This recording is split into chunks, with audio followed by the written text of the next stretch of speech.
Hello students, this is BSI academy classes. BSI academy के इस online platform पर आप सभी का एक बार फिर से बहुत सारा स्वागत है।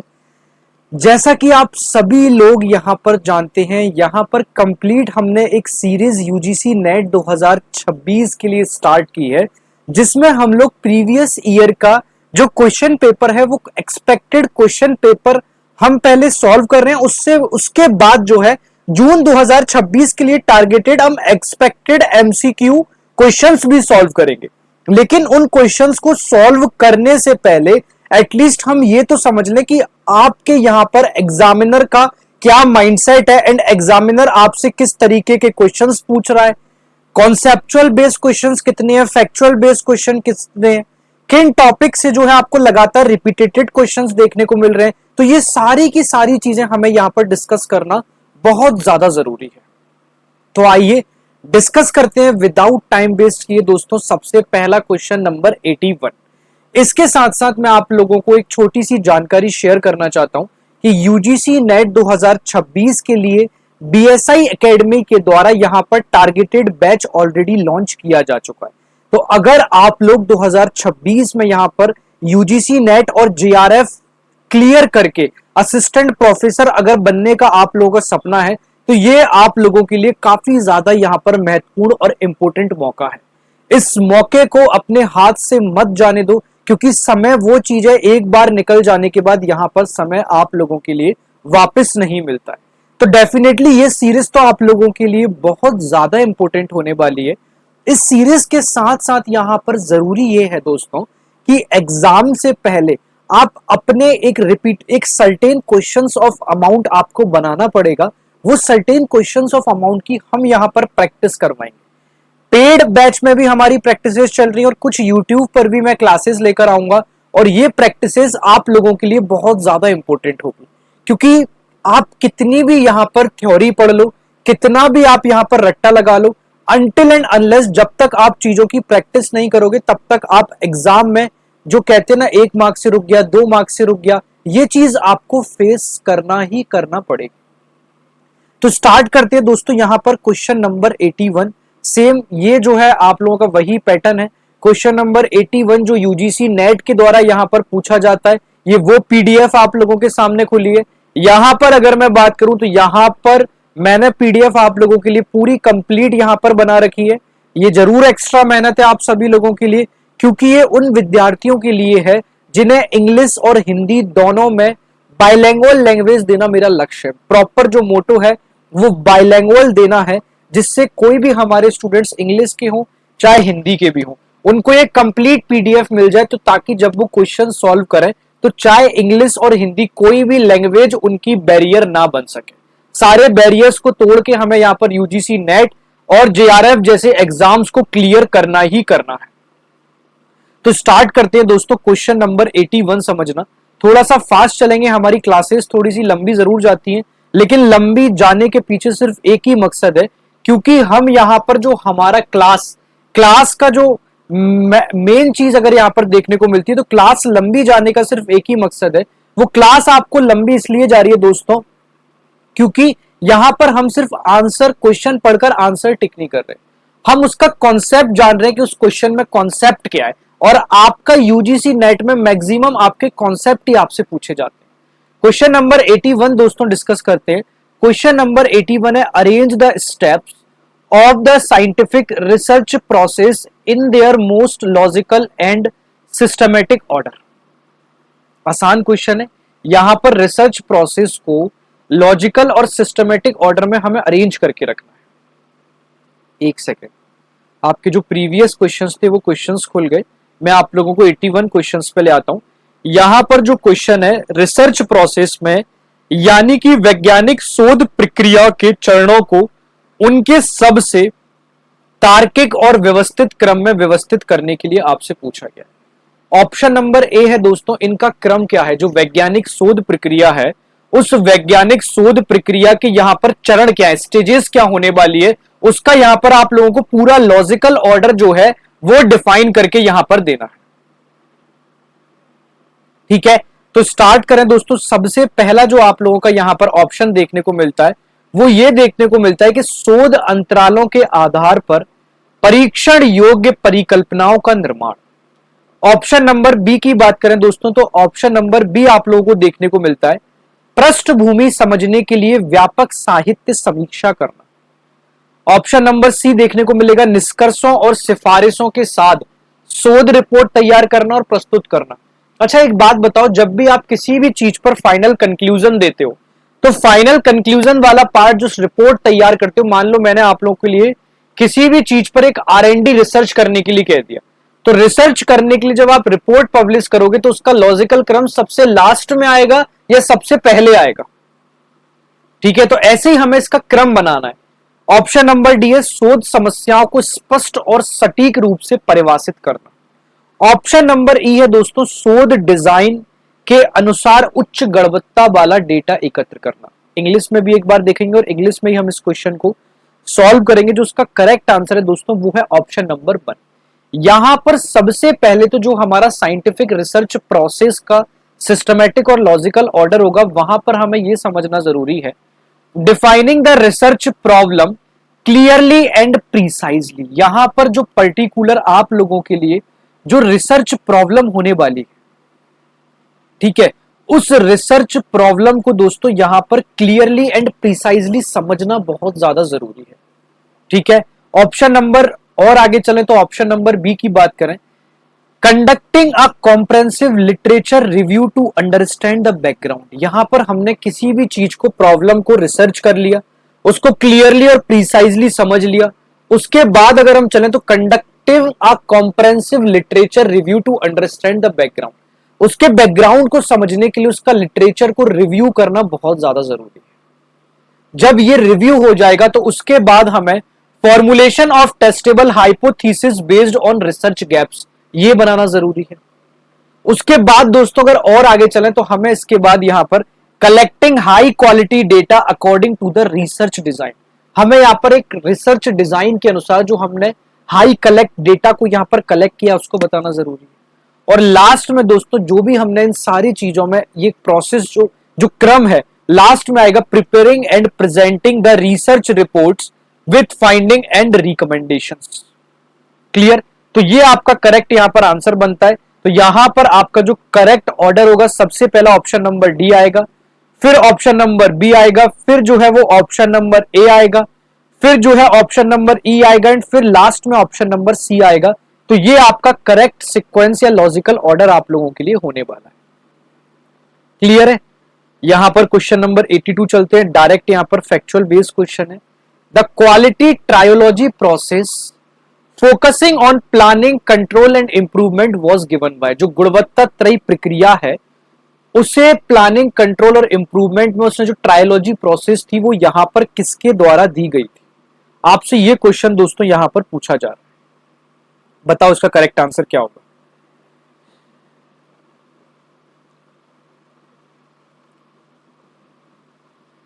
सबसे पहले हम क्वालिटी ट्रायोलॉजी प्रोसेस को समझने से पहले हम क्वालिटी मैनेजमेंट की बात कर लेते हैं।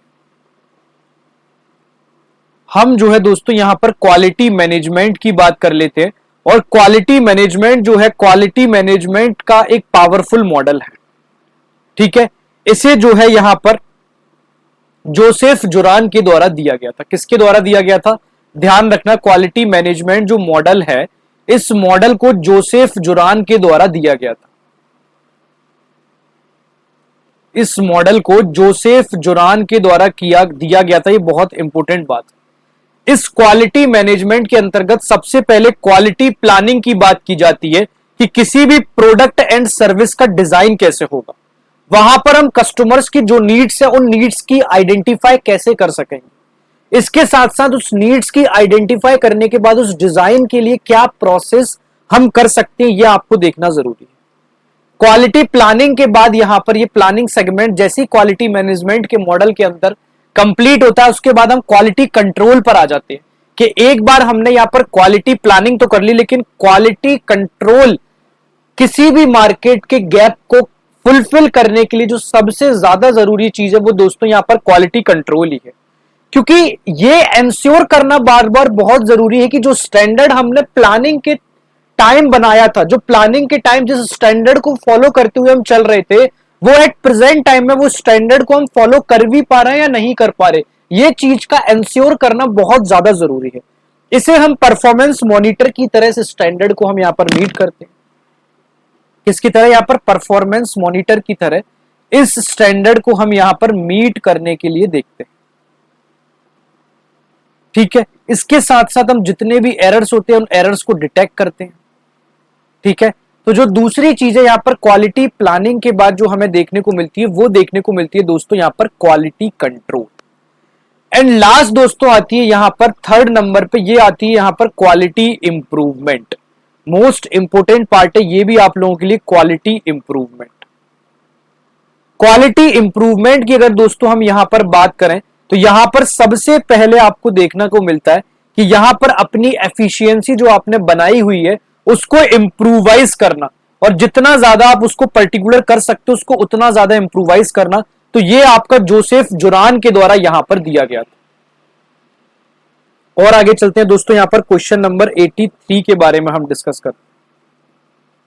ठीक है, क्वेश्चन नंबर 83 में यहां पर कथन और कथ्य के बारे में बात की गई है कि web 2.0 known as the read write web introduced interactive collaborative platforms. Its tools and techniques were selectively adopted by libraries, giving rise to the concept of library 2.0. ये आप लोगों के लिए कथन पूछा गया। रीजन यहां पर ये बोला गया कि semantic web is one of the most important feature of web 2.0। Clear है? तो यहां पर दोस्तों हम बात करें तो वेब 2.0 जो है, पहले भी आपको याद होगा वेब 2.0 की बारे में हमने बात की गई थी। एंड्रयू कीन वो थे जिन्होंने इसके बारे में बात की गई थी। किसके बारे में? एंड्रयू कीन। ये क्वेश्चन दोस्तों रिपीट हुआ एक तरीके से। वेब 2.0 पहले अगर पूछा गया तो वेब 2.0 की मॉडल की किसने ये बोला था कि इस मॉडल पर कोई भी कुछ भी डाल देता है एक तरीके से, तो वो एंड्रयू कीन के द्वारा दिया गया था। और वेब 2.0 यहां पर फिर से एक बार फिर से सेम पेपर में ये क्वेश्चन आ गया। तो वेब 2.0 वो मॉडल है जहां पर यूजर्स जो होते हैं वो कंटेंट क्रिएट करने का काम करते हैं। एग्जांपल की ब्लॉग्स हो गए, विकिपीडिया हो गए, यूट्यूब हो गए, इसको मैंने समझाया था। लेकिन लाइब्रेरीज जो है, लाइब्रेरीज ने इसको अडॉप्ट किया लाइब्रेरी 2.0 के तहत। अब अगर यहां पर ये कथन की बात करें तो कथन दोस्तों यहां पर जो है आपको देखने को मिलेगा, वो कथन यहां पर करेक्ट देखने को मिलेगा। लेकिन सेकेंडली यहां पर पूछा गया है कि सिमेंटिक वेव जो है, वो सिमेंटिक वेव क्या वेब 2.0 का इंपोर्टेंट फीचर है? तो इस चीज के लिए दोस्तों मैं आपको मना करूंगा कि जो सिमेंटिक वेव है वो यहां पर वेब 2.0 का इंपोर्टेंट फीचर नहीं है, जबकि वो वेब 3.0 का इंपोर्टेंट कॉन्सेप्ट है। तो इस चीज को भी आप लोगों को ध्यान रखना जरूरी है। जो सिमेंटिक वेव 2.0 है, सॉरी सीमेंटिक वेव है वो 2.0 नहीं, वो वेब 3.0 का एक मोस्ट इंपोर्टेंट फीचर है। तो यहां पर जो आपको देखने को मिलेगा वो आंसर मिलेगा ऑप्शन नंबर 3, जो कि A is correct but R is not correct. ठीक है, एक बार हिंदी के लिए आपको बताया हूं, आप लोग एक बार हिंदी में भी इसको रीड कर लेना। क्वेश्चन नंबर 84 भी आपको हिंदी और इंग्लिश दोनों में मिलेगा। अब यहां पर देखो, एक्स पोस्ट फैक्टो मेथड जो है, डिस्क्रिप्टिव मेथड है, एक्सपेरिमेंटल मेथड, ये तीनों चीजें हम पहले देख चुके हैं। तो आप लोगों को समझ आ रहा है कि जब हम क्वेश्चन लगा रहे हैं तो यहां पर एक ही कॉन्सेप्ट से आपके बार बार क्वेश्चंस पूछे गए। मुझे उम्मीद है अगर आप इस क्वेश्चन की सीरीज को कंप्लीटली ध्यान से सारे क्वेश्चंस को समझ रहे होंगे तो आप यहां पर क्वेश्चंस को डेफिनेटली समझ पा रहे होंगे। ठीक है, अभी एक्सपेरिमेंटल मेथड हो गया, एक्स पोस्ट फैक्टो मेथड हो गया, डिस्क्रिप्टिव सर्वे मेथड हो गया, एथनोग्राफिक मेथड हो गया। ये चारों मेथड मैंने आपको ऑलरेडी प्रीवियस क्लास में ही बताया, तो मैं आपको यहां पर इन मेथड्स को बहुत ज्यादा एक्सप्लेन नहीं करूंगा। सिंपल बता दूं कि जो आपका एक्सपेरिमेंटल मेथड होता है वो इंडिपेंडेंट वेरिएबल मैनिपुलेट करता है। मैंने आप लोगों को एग्जांपल्स भी दिए थे, आप लोगों को याद होगा। एक्स पोस्ट फैक्टो मेथड वो होता है जहां पर इवेंट जो है जो ऑलरेडी हो चुका है, यहां पर नो मैनिपुलेशन होता है। ठीक है, डिस्क्रिप्टिव सर्वे मेथड की अगर हम बात करें तो ये वो मेथड होता है यहां पर प्रेजेंट सिचुएशन डिस्क्राइब करने को देखी जाती है। एथनोग्राफिक मेथड की अगर हम बात करें तो यहां पर कल्चर और बिहेवियर स्टडी की जाती है। क्लियर? तो इसका दोस्तों जो करेक्ट आंसर बन रहा है वो ऑप्शन नंबर 2 बन रहा है। ये मैंने आप लोगों को पहले बता दिया, इसलिए मैं आपको यहां पर और ज्यादा डिटेल में नहीं लेकर चल रहा। अब ये क्वेश्चन नंबर 85 और 86 जो दोनों क्वेश्चन है ये फैक्चुअल बेस्ड क्वेश्चन है। यहां पर क्वेश्चन पूछा गया कि which compression protocol is considered a lossless method for bitonal images. सबसे पहले बाइटोनल इमेजेस होते क्या है, तो बाइटोनल इमेजेस वो इमेजेस हैं जिनके अंतर सिर्फ दो कलर्स होते हैं, ठीक है। और वो कलर्स कौन कौन से हैं, ब्लैक एंड व्हाइट, जिन्हें हम यहां पर बाइटोनल इमेज के नाम से जानते हैं। इसमें किसी भी प्रकार का ग्रे स्केल का यूज किया ही नहीं जाता। एग्जाम्पल की अगर हम बात करें, जैसे कि स्कैन्ड डॉक्यूमेंट्स हो गए, ठीक है, तो स्कैन्ड डॉक्यूमेंट जो है यह भी एक प्रकार का बाइटोनल इमेज है। क्लियर है, यहां तक समझ आया। तो दोस्तों जो TIFFG4 है यह दोस्तों एक प्रकार का यहां पर बाइटोनल इमेज है। इसमें दोस्तों डेटा लॉस नहीं होता, हाई एफिशिएंसी होती है और लूजलेस कंप्रेशन नहीं होता, ठीक है। LZW की बात करें तो ये एक प्रकार का जनरल कंप्रेशन है। GIF में भी आपको लिमिटेड कलर्स देखने को मिलते हैं और JPEG में तो आपको लूजी कंप्रेशन देखने को मिलते हैं। क्लियर, चलो क्वेश्चन नंबर 86 देखते हैं कि Adonis service is associated with which publisher. तो एडांस सर्विस वो सर्विस है यहां पर जितने भी आप लोगों के दोस्तों रिसर्च पेपर्स होते हैं, ठीक है, उन रिसर्च पेपर को इंप्रूव करने के लिए, ध्यान देना, उन रिसर्च पेपर को इंप्रूव करने के लिए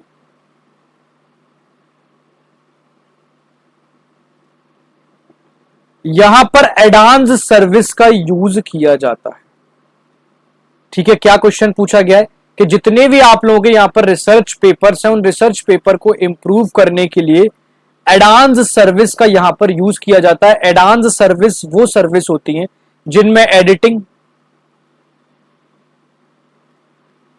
यहां पर पब्लिकेशन सपोर्ट,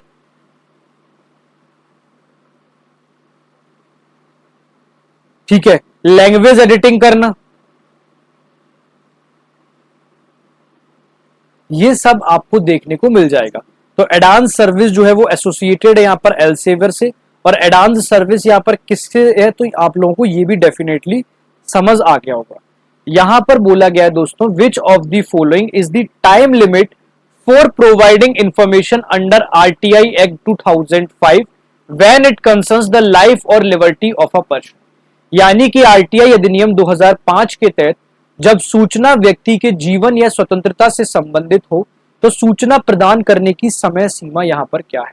आसान सा क्वेश्चन है, मैंने आप लोगों को ये मॉक टेस्ट में भी सॉल्व कराया हुआ है। RTI एक्ट 2005 के तहत जब यहां पर समय सीमा जो है, ठीक है, यहां पर अगर हम समय सीमा की बात करें तो जब यहां पर दोस्तों जो समय सीमा है, अगर वो समय सीमा आप लोगों के लिए 48 आवर्स के अंदर जब यहां पर व्यक्ति की लिबर्टी और लाइफ की बात होती है तो आपको विद इन 48 आवर्स जो है आपको यहां पर कंप्लीट जानकारी प्रोवाइड करनी ही करनी होती है। क्लियर, जैसे अर्जेंट केस हो गया तो लाइफ एंड लिबर्टी की जहां पर बात आ जाती है तो 48 डेज की बात होती है। नॉर्मल केस की अगर मैं बात करूं तो यहां पर 30 डेज की बात की जाती है। जहां पर इमरजेंसी सिचुएशन नहीं होती, डिले होता है, यहां पर रिस्क टू लाइफ नहीं है, इलीगल डिटेंशन और मेडिकल इमरजेंसी में इस सूचना को विद इन 48 आवर्स आपको प्रोवाइड करना यहां पर जरूरी होता ही होता है। क्लियर, क्वेश्चन नंबर 88 पे अगर हम चलें तो arrange the following ISBN elements in their correct sequence. जो ISBN है, ISBN की फुल फॉर्म दोस्तों हम पहले देख लेते हैं। जो ISBN की फुल फॉर्म है दोस्तों वो है यहां पर इंटरनेशनल स्टैंडर्ड बुक नंबर।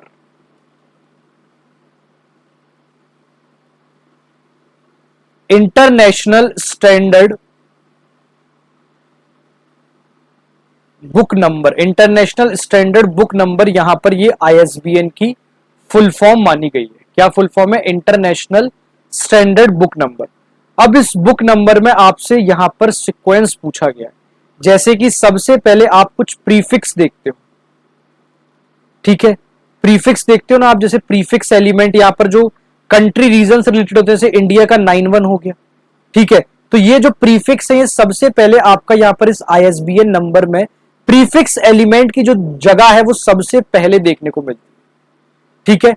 दूसरा यहां पर रजिस्ट्रेशन एलिमेंट आपको देखने को मिलता है जिसके नाम से ये रजिस्टर्ड होता है, ठीक है, सॉरी, यहां पर दूसरा आपको रजिस्ट्रेशन ग्रुप एलिमेंट देखने को मिलता है, ठीक है।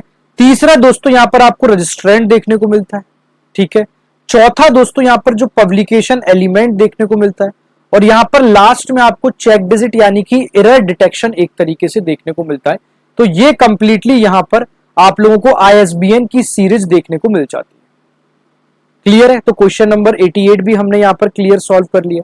क्वेश्चन नंबर 88 का अगर आप लोगों को आंसर मैंने नहीं टिक कराया तो इसका जो ऑप्शन है वो ऑप्शन नंबर 4 इसका आंसर है। क्लियर है? यहां तक सबको सब समझ आ गया? किसी को कोई डाउट? चलते हैं आगे। क्वेश्चन नंबर 89 और 90 दो क्वेश्चन और सॉल्व करेंगे, आज की क्लास को बाइंड अप करेंगे, फिर नेक्स्ट सीरीज में हम यहां पर और ज्यादा आगे चलेंगे। यहां पर आपको मैच द कॉलम से अभी हमने 90 क्वेश्चंस तक लगभग सॉल्व कर लिए 50 से, और जितना मैं याद कर पा रहा हूं हमने 5 क्वेश्चंस मैच द कॉलम के सॉल्व कर लिए। मैच द कॉलम का यहां पर एग्जामिनर का एक सेंस ये भी है कि एक ही चीज में कई सारे क्वेश्चंस पूछ ले, जैसे कि यहां पर उन्होंने डेटाबेस के नाम दे दिए गए और उन डेटाबेस से कौन कौन से पब्लिशर्स जो है जो कि रिलेट है वहां यहां पर वो आपसे पूछा जा रहा है। तो सबसे पहले दोस्तों हम यहां पर बात करें द सीरियल्स डायरेक्टरी की, अगर हम बात करें तो एप्सको जो है एक सीरियल्स डायरेक्टरी जो है जर्नल डायरेक्टरी है, इसके पब्लिशर्स जो है वो एप्सको है, ठीक है। एब्रारी की अगर हम बात करें तो एब्रारी के जो पब्लिशर है वो प्रोक्वेस्ट है। एब्रारी जो है एक प्रकार का ई बुक से रिलेटेड डेटाबेस है, यह एक प्रकार का ई बुक से रिलेटेड डेटाबेस है। नंबर 3 दोस्तों यहां पर आ जाता है साइंस डायरेक्ट। साइंस डायरेक्ट की अगर हम बात करें तो एल्सेबर ने इसको दिया था, और यह एक प्रकार का जो डेटाबेस है वो यहां पर रिसर्च आर्टिकल्स टाइप का डेटाबेस है। क्लियर है? ऑप्शन नंबर 4 अगर हम देखें तो करेंट कंटेंट्स कनेक्ट की हम बात करें तो यह जो है क्लैरिवेट इसके जो पब्लिशर है, और यहां पर अगर हम देखते हैं तो साइटेशन डेटाबेस इसके बारे में हमें देखने को मिलता है। क्या देखने को मिलता है? Citation database. क्लियर है? यहां तक किसी को कोई डाउट? ठीक है, तो इसका जो मैच द कॉलम से दोस्तों इसका करेक्ट आंसर हो जाएगा ऑप्शन नंबर 4। हिंदी में भी आप लोगों को लिए दिया गया है। और लास्ट क्वेश्चन नंबर 90 हम सॉल्व करेंगे, आज की पीडीएफ को यहीं खत्म करेंगे। ये क्लास आज थोड़ी सी छोटी क्योंकि यहां पर जो है फैक्चुअल बेस्ड क्वेश्चन आप लोगों से ज्यादा पूछे गए। कॉन्सेप्चुअल बेस्ड क्वेश्चन की अगर हम बात करें तो थोड़े से क्वेश्चन कॉन्सेप्चुअल बेस यहां पर कम। The acronym SLATES used by Andrew McAfee to describe the features of Web 2.0 website is। जो स्लेट्स है दोस्तों यहां पर स्लेट्स को एंड्रयू मैकफी ने वेब 2.0 में एक्सप्लेन किया गया था। स्लेट्स की दोस्तों हम फुल फॉर्म देखें तो S फॉर सर्च है, L फॉर दोस्तों यहां पर लिंक है, O फॉर यहां पर ऑथराइजिंग है, T फॉर टैक्स है, और E फॉर एक्सटेंशन है, और ये S फॉर सिग्नल है। ठीक है, सर्च यानी कि सर्च के अंतर्गत किसी भी इंफॉर्मेशन को फाइंड करना। लिंक के अंतर्गत अगर हम बात करते हैं तो किसी भी इंफॉर्मेशन को लिंक करना। ऑथराइजिंग के अंतर्गत दोस्तों यहां पर किसी भी कंटेंट को क्रिएट करना आता है। टैग्स के अंदर अगर हम बात करते हैं तो किसी भी इंफॉर्मेशन को कैटेगराइज करना आता है। एक्सटेंशन में दोस्तों हम किसी भी इंफॉर्मेशन के बारे में रिकमेंड करते हैं उस पर्टिकुलर चीज को। और लास्ट में हमें जो सिग्नल देखने को मिलता है उस सिग्नल में हम चीजों को अपडेट्स और नोटिफिकेशन के तहत कंप्लीट करते हैं। तो क्वेश्चन 90 तक हमने यहां पर सॉल्व कर लिए। बहुत जल्दी हम जो बचे हुए हमारे 50 से 60 प्रश्न है वो भी बहुत जल्दी सॉल्व करेंगे। तो आज की क्लास को दोस्तों यही बाइंड अप करेंगे। तब तक के लिए बाय बाय, टेक केयर, जय हिंद। यूजीसी नेट 2026 के लिए अगर आप यहां पर टारगेटेड बैच चाहते हो तो पूरा कंप्लीट टारगेटेड बैच ऑलरेडी चलाया जा रहा है। आप बीएसआई परिवार से जुड़ सकते हैं और यहां पर जो है कंप्लीट आपको वेबसाइट के थ्रू भी आप जाके एक बार गो थ्रू कर सकते हैं। इसके साथ साथ दिए गए कॉन्टैक्ट पर भी विजिट कर सकते हैं। तब तक के लिए बाय बाय, टेक केयर, जय हिंद।